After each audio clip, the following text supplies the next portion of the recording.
जीवन हमें एक मौका देता है, इसलिए जब भी सही कॉलेज चुनने का समय आए तो सिर्फ मंगलायतन यूनिवर्सिटी आपके बेहतरीन भविष्य और सर्वांगीण विकास के। छांगुर बाबा के केस में अब एक नया मोड़ सामने आया है। मतांतरण कर विदेशी फंडिंग जुटाने के मास्टरमाइंड जलाउद्दीन उर्फ छांगुर समेत 4 लोगों को एटीएस ने गिरफ्त में लिया है। छांगुर और नीतू उर्फ नसरीन ने राज उगरवाने के लिए एटीएस ने दोनों को रिमांड पर लिया है। जांच का दायरा बढ़ने के साथ छांगुर के मतांतरण गिरोह के अन्य सदस्यों की भी कहानियां सामने आ रही हैं।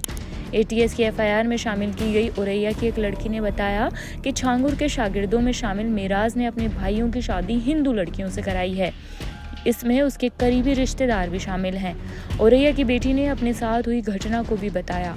मेराज अंसारी रुद्र शर्मा बनकर मिलता था और उसकी मां से पिता के नशे की लत को छुड़ाने के लिए सूफी पीर से मिलवाने की बात कहकर जाल में फंसा लिया।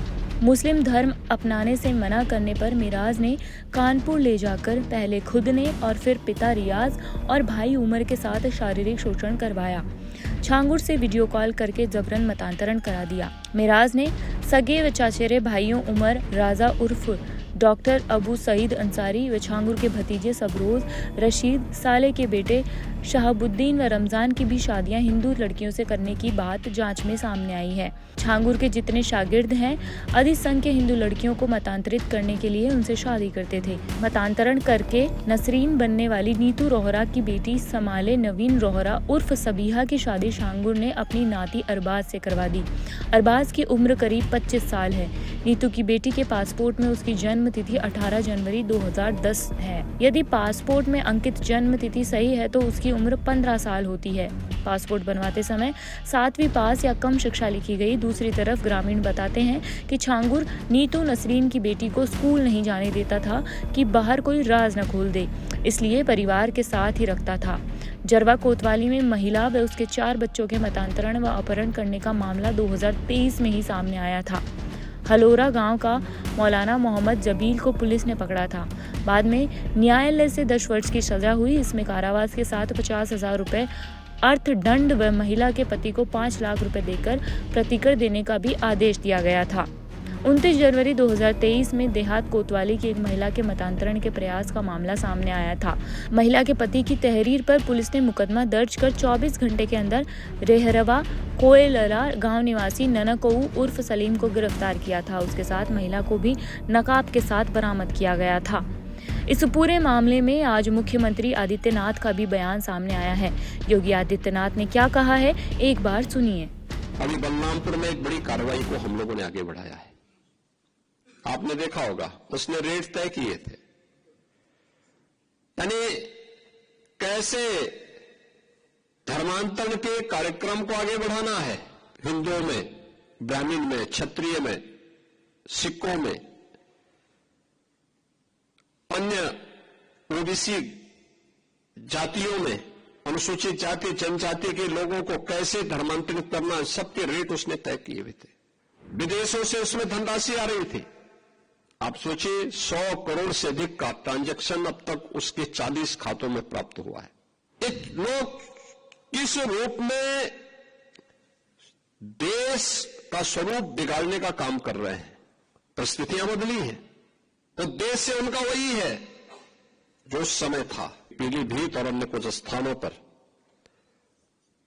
कुछ धर्मांतरण की बातें सामने आई हैं। हम सरकार के स्तर पर तो कार्रवाई कर रहे हैं, आप भी इसमें थोड़ा सजग होइए।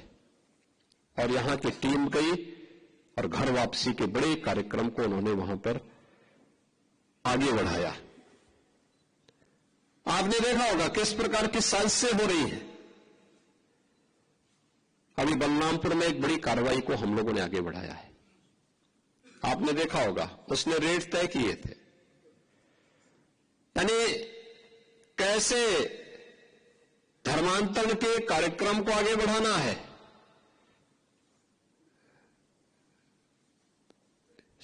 हिंदुओं में, ब्राह्मण में, क्षत्रिय में, सिखों में,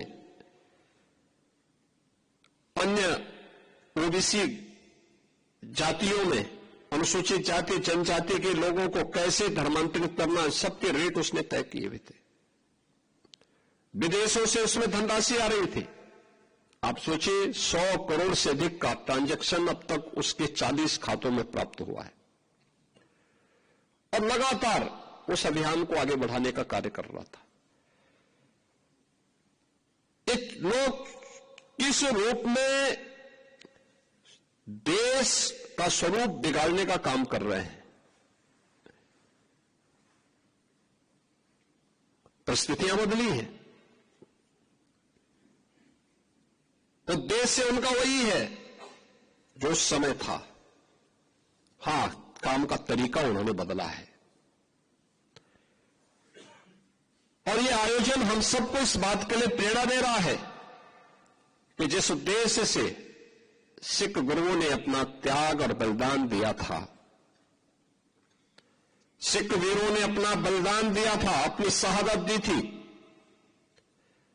आज वर्तमान पीढ़ी को उस शहादत की परंपरा को फिर से वर्तमान परिप्रेक्ष्य में जीवंत बनाए रखने के लिए एक नई रणनीति के तहत कार्य करने की आवश्यकता है।